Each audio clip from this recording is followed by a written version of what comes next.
I've been talking a lot about principles of power and how they're supposed to be implemented in every technique that you throw. If it's a punch, if it's a kick, etc., etc. And here they are basically broken down for you. It's basically 1, 2, 3, 4, and 5. Now these are the principles that have been instilled into me by my sensei, my sensei sensei, and we stress them a lot. Why? Because karate is basically based on principles of science or principles of power. What I don't understand is the following. I watched a lot of YouTube videos. I've seen a lot of different styles. I've even seen boxing and things like that. And they do not stress any of these things. They don't stress them. I mean, in boxing, they teach you, oh, make sure that you throw your punch and you fully extend it. But they're not really explaining the science behind it.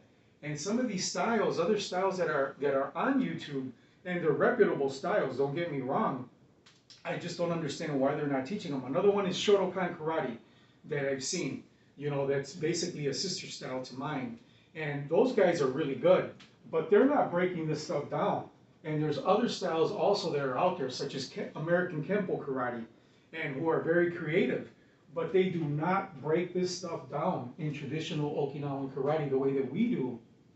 And this is something extremely important that a white belt needs to learn and needs to understand if he expects to be an effective karateka. Okay? So I'm going to break these down right now. Number 1, for every action there's an equal and opposite reaction postulated by Sir Isaac Newton. What does this mean? Why is this important in martial arts? Because for everything in this universe there's always an action and a reaction that results from the initial action. So in other words, how does this apply if I'm throwing a punch? Okay? If I'm throwing what we call a seiken punch, okay, and I'm pulling my empi, if I don't pull the empi, I'm not going to get a lot of power out of this. If I pull my empi, I'm going to get at least another 6 inches here, okay? And that's action-reaction, okay? So that's basically how that's implemented into a certain technique. Number 2, breath. You guys have heard me already go, okay? There's a reason that I do that, because I'm inhaling energy and I'm exhaling energy, okay? If I'm not breathing, this is in any style, if I'm not breathing, I am not going to be able to move, okay? In karate, we also have a ki, and that basically what that does is when you scream and you yell, that gives you like an additional 10% power, almost like adrenaline flowing through your body when you're throwing a technique. Number 3, I'm sorry, hip. I have to use that hip. Again, I stress that a lot. Okay, I'm not an arm puncher.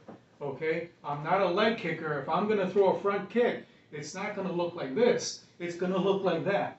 Okay, you notice my hip is going forward. It's thrusting forward. I have to use that hip. Okay.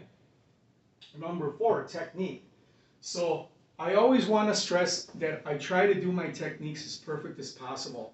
I don't like throwing slop. Okay, it's not this. It's not with that kind of crap. It's a nice solid technique. Okay, a nice solid technique.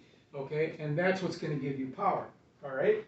And number 5 is stance. Okay, if I don't have a strong stance, if my stance isn't grabbing the earth so that I can be solid, okay, then I'm not going to have any power. If I can't stand in a strong position, I'm not going to be effective at all. Okay, so that's a nice solid left zen or right zen or whatever.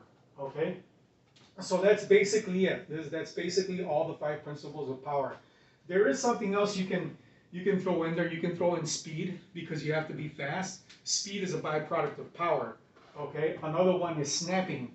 Snapping a technique, okay? Instead of driving all the time, snapping, that could also be another byproduct of the principles of power, and I'll get into that much later on.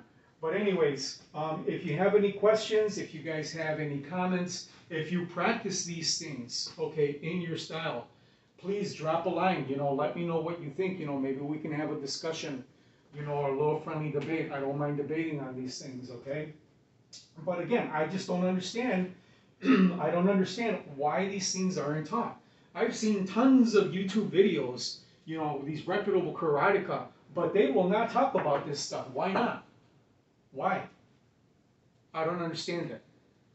Anyways, again, guys, thanks a lot for watching. I appreciate you guys watching. If you appreciate this, you think that you can get a lot out of it, please subscribe to my channel. I'm going to be putting in a lot more content about a lot of different things that I have learned. And thanks a lot for watching.